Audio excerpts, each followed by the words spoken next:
Again, thank you so much for having me here. And again, this feels so much like a homecoming.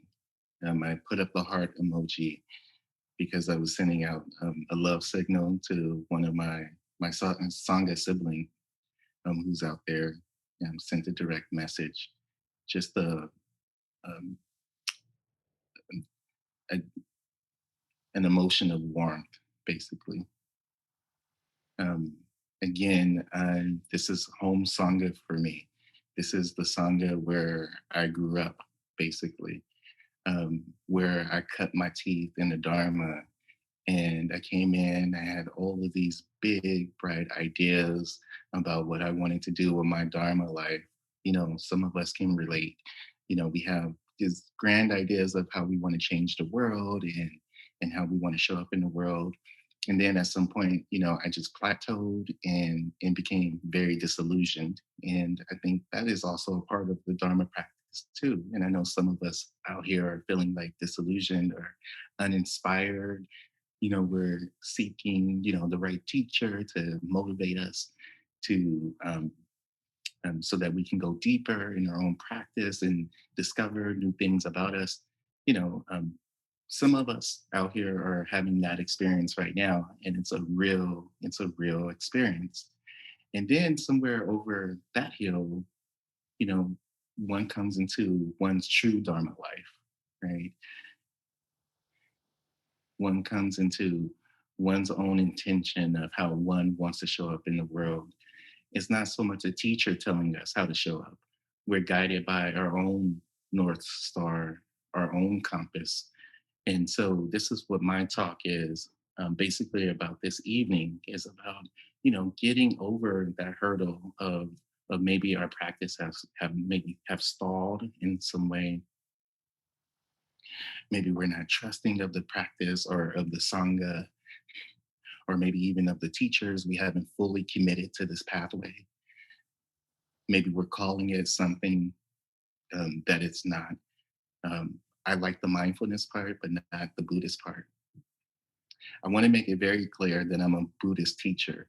And so there is a demarcation line for me there. And it doesn't mean that if you're not into Buddhism, that you don't belong here. Of course, I want you here.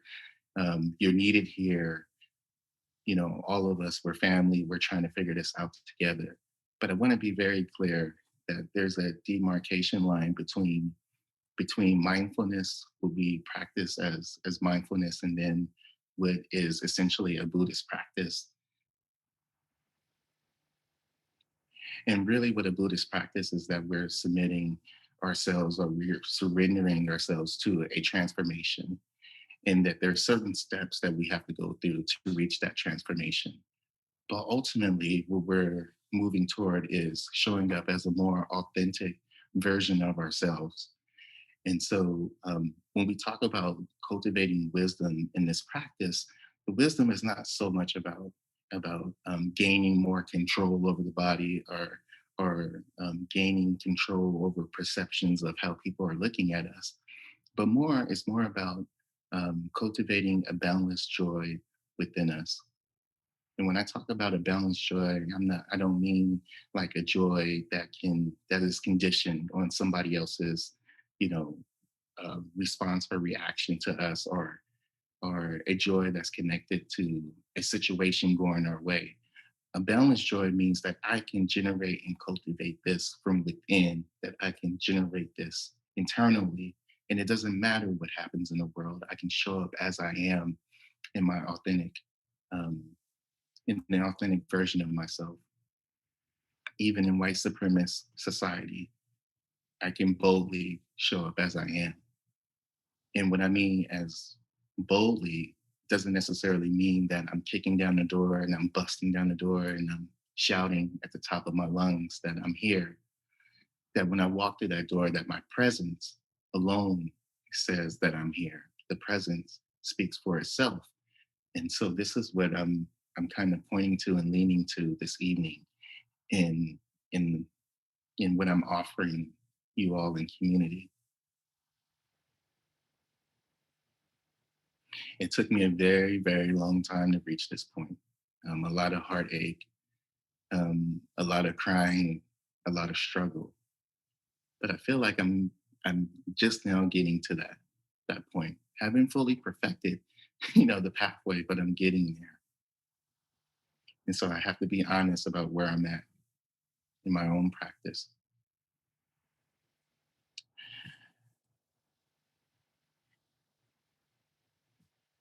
I just want to offer, you know, so much gratitude for each one of you who have come into this practice.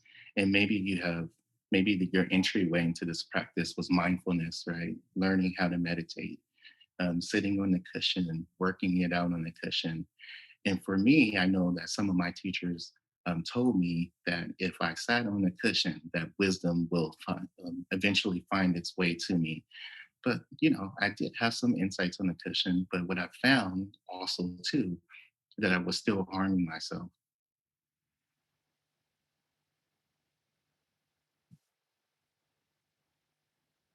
And so over time, what I've learned is that there is a certain kind of skillfulness that we have to approach our mindfulness practice with.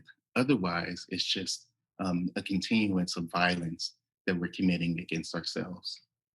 And what I mean by violence, and I know many of us are familiar with that, is the negative thoughts, the the reactions that are happening within our body, where it's just so difficult to just sit and just be with the body because the negative thoughts are so pervasive and they're so penetrating, right? That we haven't yet built the skill to distance ourselves from our most compulsive reactions.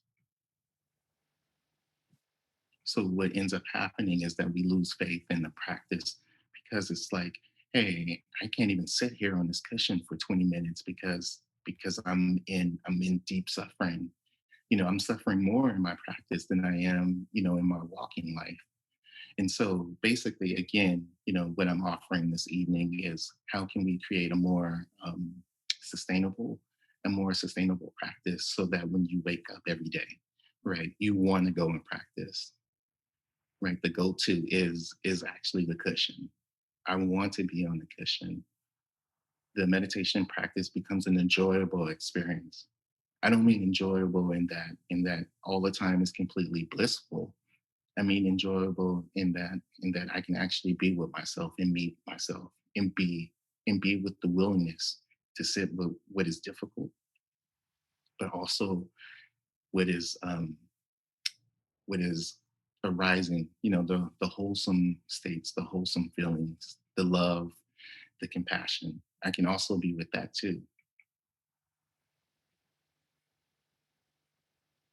And so in many of our mindfulness education, we don't get that part that there's actually work that has to be done before we can actually make it to the cushion.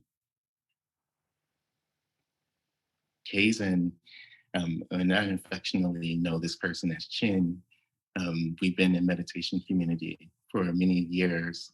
The person who done the Dana talk. Um, oh my God, I'm having a senior moment now. I didn't forget what I was going to say about that. But, oh, yeah. So basically, there was an offering of Dana and generosity. He gave this generosity talk, but in the Buddhist teachings, in his work with the disciples, he worked with his disciples for years, you know, just teaching them the heart opening, the heartwarming qualities of generosity for years before one could ever get or sit on a cushion, before he ever taught them meditation. It was like his first teaching was always generosity. And the Buddha would take his disciples and go through the villages and basically what we call in our current times a beggar, right? He would go to different doors and ask, go on the alms round and ask for food and nutrients, and whatever they were able to get from their community, they ate. And if they didn't get anything, they didn't eat. But in that process, there was a teaching there. There was a heart opening or a heartwarming quality that he was bestowing upon his disciples, right? And that heartwarming quality is, how can I be generous to myself so that I'm not disappointed, right? When I go before someone else and ask, for something. How my expectation, how how my expectation um, is not contingent on someone else's um, response to me. And so for many moons, he would, work with his disciples. And then eventually, when they showed the maturity, then they can go into meditation. But in our current modern society, we go directly into meditation. And what we end up doing is that we end up self harming ourselves over and over and over again. So I want to give you a couple of ingredients for a good meditation practice. And it's not completely exhaustive, right? You have to go and do a little research on your own. But I just want to give you a taste, right? Because I want each and every one of you to have a strong, resilient, and firm practice. And I know some of you already do, right? And it's like, okay, well, you're not telling me anything new. But for those of us who are struggling in our practice, including myself, this is a reminder to myself. These are things that we have to know in order to build capacity to meet ourselves. See, many of us, we talk about needing capacity to meet the world, right? I need capacity to go to work. I don't have the capacity to take on work. I don't have the capacity to take on new projects. But much of that comes from not even having the capacity to meet ourselves in the present moment. And that's evident in our practice, right? How difficult is it for us to stay with ourselves in the current moment? So I want to share a few things, and at the ground level, if we're working with the five faculties, the five spiritual faculties at the ground level, at the baseline, right, is that we have to set our heart desire or intention for doing this. And for each one of us, it may be different. What is your motivation for entering into this practice? If it's just to be a good person or to be a perfect person, then you're in the wrong practice.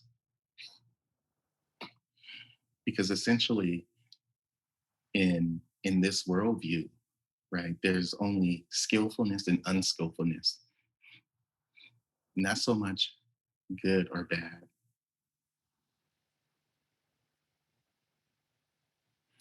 And so and so at the most ground level, it's like cultivating the faith, and also looking at the Buddha not as a man that we can rest our intentions and our desires at his feet, because the truth to the matter was that he was a man, a human being just like all of us in this room, in this community. The thing that made the Buddha different was that he was able to uncover a process where he was able to see things, where he was eventually able to see things as they are and not as how he wanted things to be. And that he was no longer led by his compulsions, his compulsive behaviors. He found the secret to that, and he gave us the ingredients, right, to move forward down this pathway. But a huge burden that we collectively share, and it may apply to you or not, is that some of us, we waver, we quiver, we waver in our faith in the Buddha. And a big part of that is that too much power is given to the Buddha, and not enough power is given to our own motivations for doing this practice. And a lot of that is cultural conditioning, right? Many of us are escaping Christianity. We come here and we're seeking a refuge from either, um, uh, you know, destructive spiritual communities, family systems that are inherently dysfunctional and are based in Christianity. And so we come into this practice and then we project onto this archetype. And I've heard it all at the ground level. The Buddha, he left his family, he was this, he was that, and the other. And all those things may very well be true, right? But that doesn't take away from the fact that at the end of the day, he discovered this process of liberation, which we all want and desire. And then the second ingredient, so the first ingredient is faith. The second ingredient to pay very close attention is to is the qualities and the virtues that we're cultivating in our lives. And so at the end of our practice, if you notice, I asked, for us to call in a heartwarming quality of some sort that you feel like that you can lean in and that you feel like that can support you in your practice. And for many of us, this is different.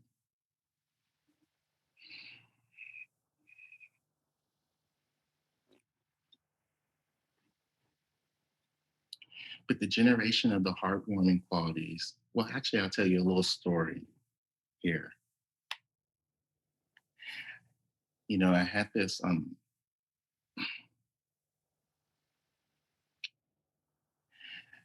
this issue with self-care. And this is a word self-care is thrown around all over the place. Take care of yourself, self-care, blah, blah, blah. And, I really wanted to know what was this thing called self-care, because when people said that they were doing self-care, usually sometimes they were kind of like the most selfish, the most selfish, either overly indulging in good food or taking in good drink and maybe going out to the movies, basically consumerism, right? And just a permission to consume. And I would indulge in that. And for the moment, I would feel good. But then the next day, I would go to work or, I would, be in conversation with a friend. And next thing you know, I'm feeling shitty all over again. It's like, okay, well, how could that be? I did the self care. I took the steps to doing the self care. And so I took it to a nun and I asked the nun and I said, what is self care? What is sustainable self care? And she said, sustainable self care is practicing your virtues. And I didn't understand that like right away.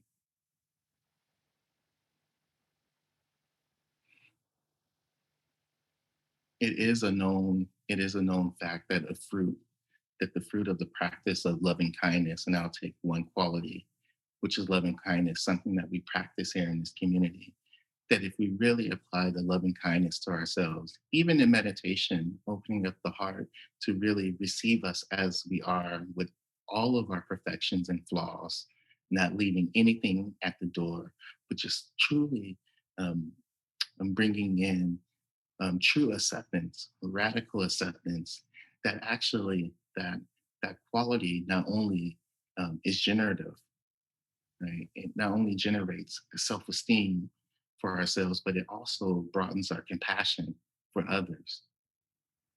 And I'm not talking about a compassion that has limitations. I'm talking about a deep abiding compassion, because I've done compassion the other way too. I walked out the door and I said, "Oh, I'm going to be compassionate today." This is compassionate Kevin, and that compassion has all kind of limitations for that. It's all kind of limitations are embedded in that compassion. But what I'm talking about is that a deep, loving acceptance for yourself actually unshackles and unburden us in a way where we can show up for others and truly be compassionate beings. And so in our practice, so two things in our practice.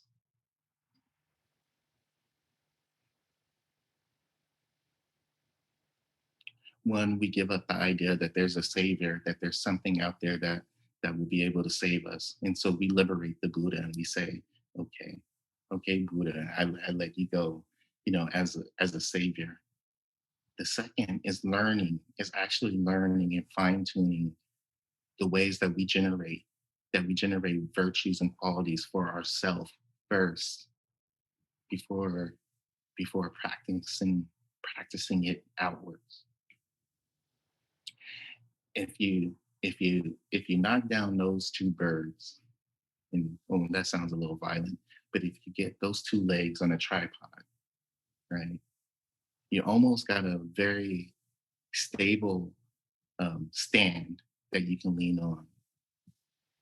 The third leg of that tripod is mindfulness. Then we come into mindfulness as we have matured in practicing our virtues and our the qualities or the values that we want to cultivate in our lives, and that we have our intentions for a strong motivation for why we want to practice.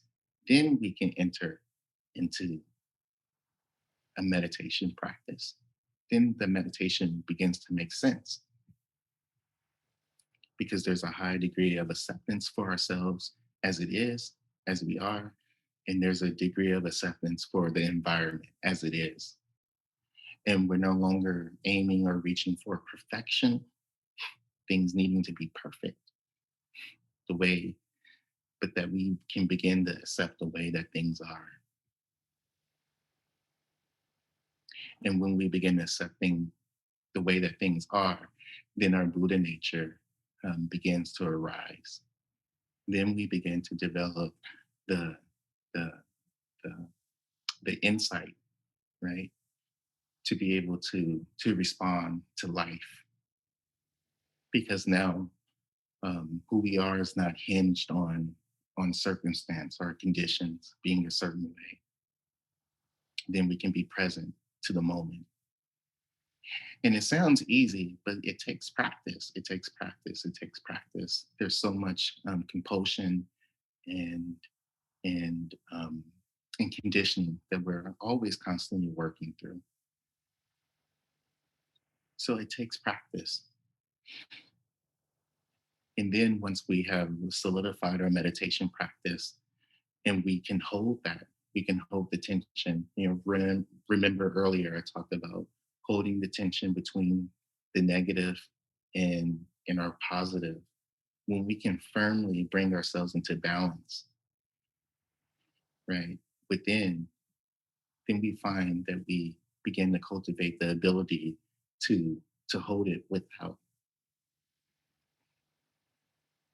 and we become a neutralizing force.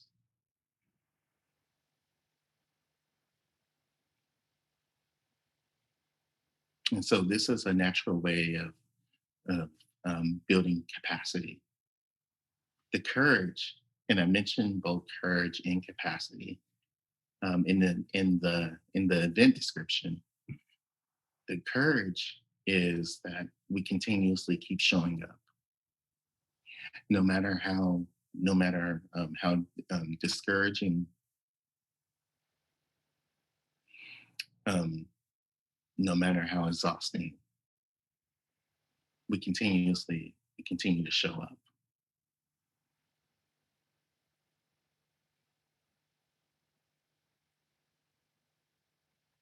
And how we know that this practice begins to work is that the outcome of that is that we begin to feel a joy that is not connected to anything in particular, but just for us being. And you can generate that on your own.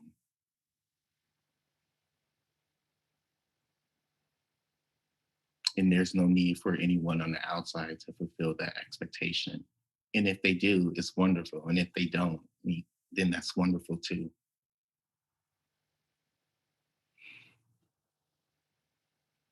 And so, what I'll do right now is I'll open it up for any questions because I know I said a mouthful and I could have talked for another 20 minutes. But really, what I want is for community to just um, um, open yourselves up. And so the ask of the community this evening is not so much, asking questions for the sake of, sounding smart or staying here in the intellectual, but really feeling into the heart.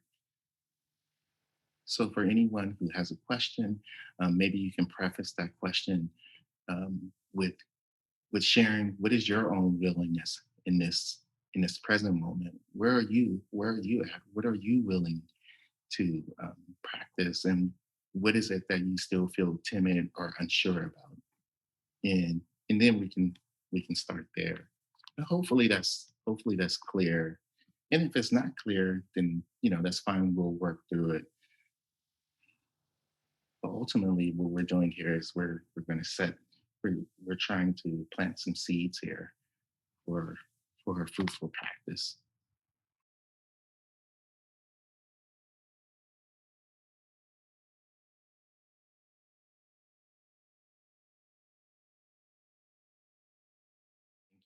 I think you're on point, and thank you so much for asking that question. And I think that was like a big question in my practice. Is like, okay, I'm neutral, and I'm not doing anything, right?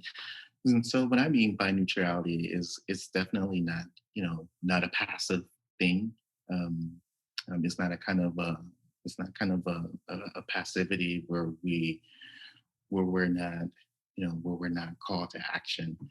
Um, what I mean by neutrality is that we're folding in, all of, we're folding in as best as we can at the level of our capacity, reality as we are interpreting reality, meaning that there's nothing that we leave outside the door, right? Everything is invited in.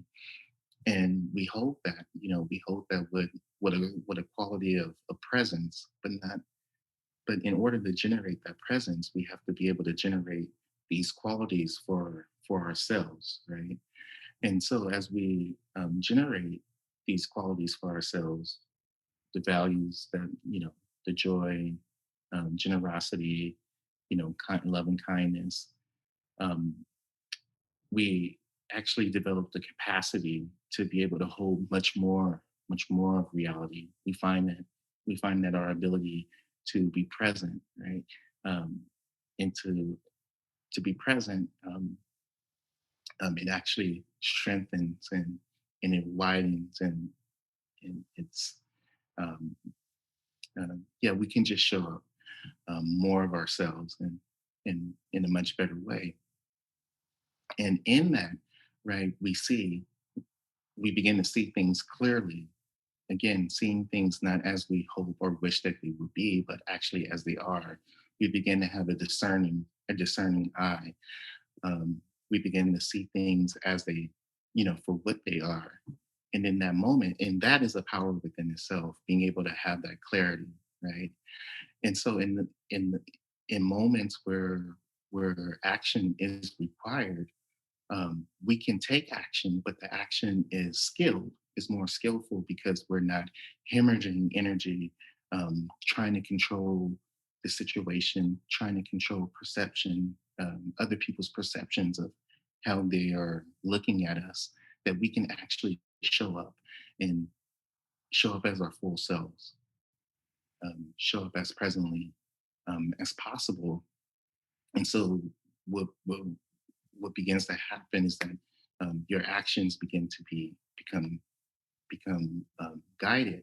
And this is why I say intention for our practice is so important, because if your intention is to is rooted in loving kindness or in generosity, then your actions, and then you will be compelled to act in alignment with what your intentions are, and because you're serving that intention.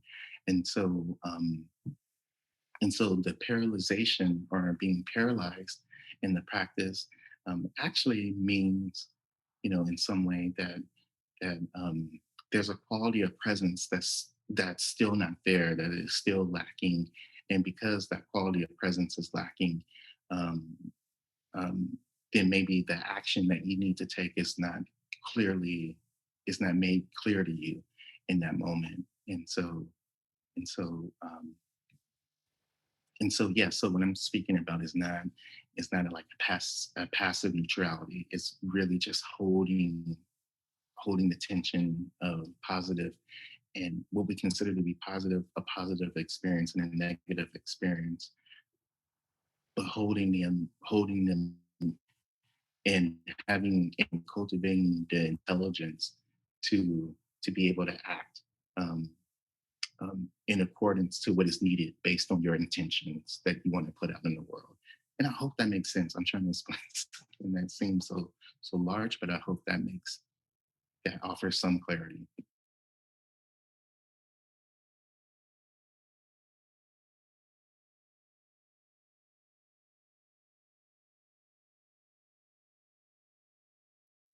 And so, yeah, coming into this practice, I definitely relate to that. It's like, okay, well, if we're not relying on the Buddha, as this figure, and then that creates a void, within. The courageousness is actually showing up and being able to slowly. And I'm not saying that this has to be an overnight thing, right? Where you completely, you know, um, sever ties, to this archetype. But what I'm pointing to is that the faith is that what we're learning is how to self-generate, that we're not to be so dependent on an external reality, to give us our sense of self-worth and being, right? And this is what the Buddha ultimately he points to. He wants us to have a direct experience for ourselves. He says, okay, well, I'm going to give you these teachings, but ultimately you have to know this for yourself. Otherwise, it's not the Dharma. It's not Dharma. So you can't use my experience or the Buddha's experience. You have to have your direct experience.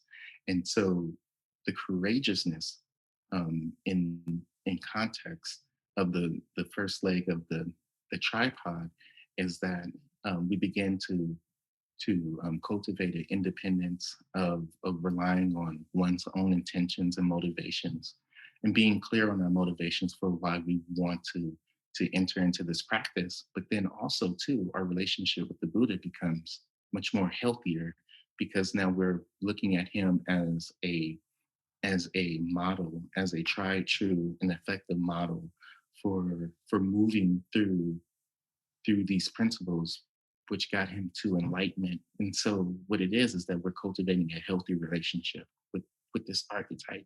We're not severing that relation. We're not getting rid of it. We're just creating more of an equitable, relationship where we're not looking up at the Buddha and we're not looking down, but we're looking straight across. And in the validation is that I see you and I can practice these things for myself to have the direct experience. The second leg, and I see we're at 8:55, so I'll answer this as quickly as possible. But the second leg is moving toward generating again these qualities and virtues. Something that in our culture we're very, we don't have a, a good leg to stand on because of consumerism and rampant capitalism, that we are totally dependent on our external conditions to give us the love and and and the acceptance that we really, um, need to give to ourselves. And so, at this second leg, we recognize that there's a depletion, based on how our society is structured, but also too, it's like having the courage to begin to, generate this for ourselves. And again, this takes practice, but the energy is coming from within. It has never come from without. It's always um, have come from within. So the second leg is just acknowledging this truth and putting this truth into practice. May um, May any piece of this practice that resonated with each one of you, may you carry this out to your into your own lives. May this touch the people that you love and ripple outwardly, touching, the communities that support you, rippling outward, touching all of humanity, all sentient beings. Thank you for your practice and thank you for being here this evening.